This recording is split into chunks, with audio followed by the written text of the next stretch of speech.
শীতকালে দেখবেন বাজার থেকে যেই ব্যাগটা আসবে, কিছু থাক বা নাই থাক, ধনেপাতা তো মাস্ট থাকবেই সবার ব্যাগে। আজকে সেই ধনেপাতা দিয়ে একটা চিকেনের রেসিপি আমি আপনাদের সাথে শেয়ার করছি। একদম খুব কম সময়, কম খাটুনিতে এই রেসিপি দুর্দান্ত হয়। তাহলে চলুন শুরু করছি। প্রথমে আমি কিছু চিকেনের পিস ভালোভাবে এখানে ধুয়ে নিয়েছি। ধুয়ে নেওয়ার পরে এবার এটাকে আমি ম্যারিনেট করব। তার জন্য আমি এখানে একটা মশলা বানিয়ে নিচ্ছি। ম্যারিনেশনের মশলাটা বানানোর জন্য আমি এখানে প্রথমে একটা জারের মধ্যে 1 মুঠোর মতো ধনেপাতা দিয়ে দিলাম।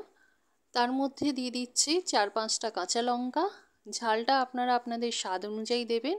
আর দিয়ে দিচ্ছি 1 চামচের মতো রসুন বাটা। রসুন বাটা যদি না থাকে তাহলে ওই 8-9টার মতো রসুন কোয়া আপনারা এখানে দিয়ে দিতে পারেন। এবার সব কিছু দিয়ে আমি একটা ফাইন পেস্ট বানিয়ে নিচ্ছি। পেস্টটা বানানো হয়ে গেছে। এরপর এই পেস্টটা আমি পুরোটাই চিকেনের মধ্যে ঢেলে দিলাম। তারপর এর মধ্যে আমি দিয়ে দিচ্ছি অল্প পরিমাণে হলুদ। তারপর এতে দিয়ে দিচ্ছি 1 চামচের মতো ভাজা জিরে গুঁড়ো। তারপর দিয়ে দিচ্ছি স্বাদ মতো নুন।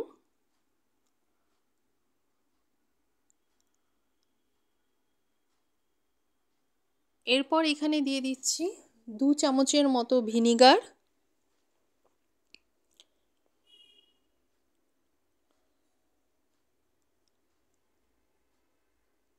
এবার দিয়ে দিলাম 3 চামচ টক দই।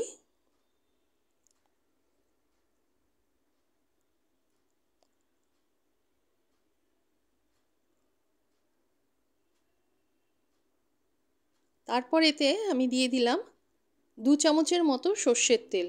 এবার সব কিছু দিয়ে খুব ভালোভাবে মেখে আমি এটাকে আধ ঘন্টার মতো রেখে দিচ্ছি।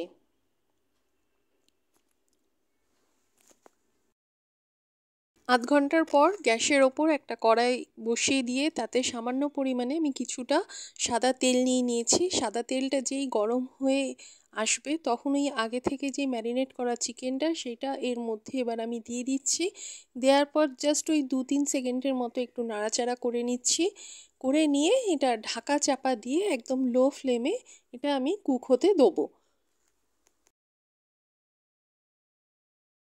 কিছুক্ষণ পরে আমি ঢাকাটা এবার একটু খুলে দেখে নিচ্ছি যে চিকেনটা কত দূর হয়েছে।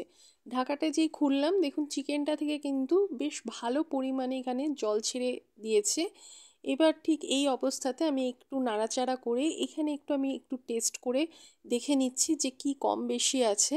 সেই বুঝে আবার আমি এখানে নুন ঝাল মিষ্টি একটু অ্যাড করব। এখানে খেয়ে দেখলাম যে সবই ঠিক আছে। এবার এখানে যেহেতু আগে আমি টক দই আর ভিনিগার দিয়ে যেহেতু ম্যারিনেট করেছিলাম সেই জন্য এটাকে ব্যালেন্স করার জন্য সামান্য পরিমাণে আমি এখানে চিনি দিয়ে দিচ্ছি।